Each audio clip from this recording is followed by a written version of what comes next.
আসসালামু আলাইকুম ভিউয়ার্স, আশা করি সবাই ভালো আছেন। বিকাশ থেকে প্রিপেইড মিটার অর্থাৎ কার্ড মিটারে কিভাবে টাকা উঠাবেন সেটাই আজকে আপনাদের দেখাবো। তো কার্ড মিটারে টাকা উঠানোর জন্য প্রথমে বিকাশে চলে যাবেন। তারপরে এখানে পাসওয়ার্ড দিয়ে আপনার অ্যাকাউন্টটি লগ ইন করে নেবেন। তারপরে পে বিল লেখা ওইখানে ক্লিক করবেন। তারপরে বিদ্যুৎ লেখা ওইখানে ক্লিক করবেন। তারপরে এখানে আপনার মিটারটি যে বিদ্যুতায়ন বোর্ডের আওতাভুক্ত সেটা সিলেক্ট করবেন। এখানে আরেকটা বিষয় হলো, কার্ড মিটার মূলত প্রিপেইড মিটার, আর যে মিটারের বিদ্যুৎ বিলের কপি বাসায় এনে দিয়ে যায় সেটা হলো পোস্টপেইড মিটার। তো আমার কার্ড মিটারটি হলো বিপিডিবি বোর্ডের আওতাভুক্ত, তাই আমি বিপিডিবি প্রিপেইড লেখা এটা সিলেক্ট করলাম। তারপরে এখানে কার্ড মিটারের নাম্বার দিতে হবে।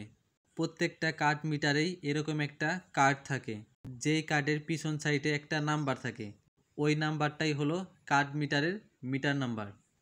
মিটার নাম্বার দেওয়া হলে এখানে আপনাকে একটা ফোন নাম্বার দিতে হবে। অবশ্যই আপনার কাছে আছে এরকম একটা ফোন নাম্বার এখানে দিয়ে দিবেন। তারপরে পে বিল করতে এগিয়ে যান লেখা ওইখানে ক্লিক করবেন। তারপরে আপনার কার্ড মিটারে কত টাকা উঠাবেন সেই টাকার পরিমাণটা এখানে লিখে দিবেন।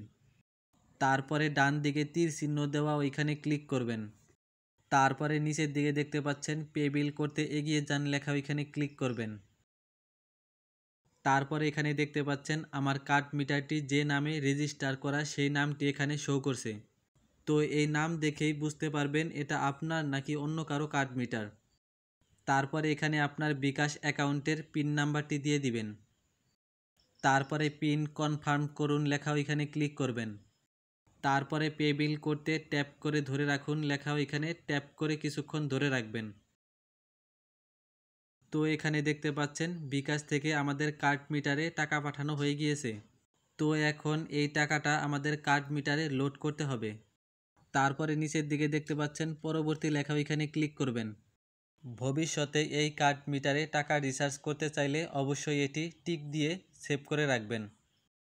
তারপরে হোমে ফিরে যাই লেখা ওইখানে ক্লিক করবেন। তারপরে দেখতে পাচ্ছেন এই টাকাটা কার্ড মিটারে লোড করার জন্য মিটার টোকেন থেকে একটা SMS এসেছে। তারপরে মিটার টোকেন থেকে আসা SMS-এ ক্লিক করবে। তারপরে এখানে দেখতে পাচ্ছেন 20 ডিজিটের একটা নাম্বার দেওয়া আছে। এই নাম্বারটা কার্ড মিটারে লোড করলেই টাকা রিচার্জ কমপ্লিট হয়ে যাবে।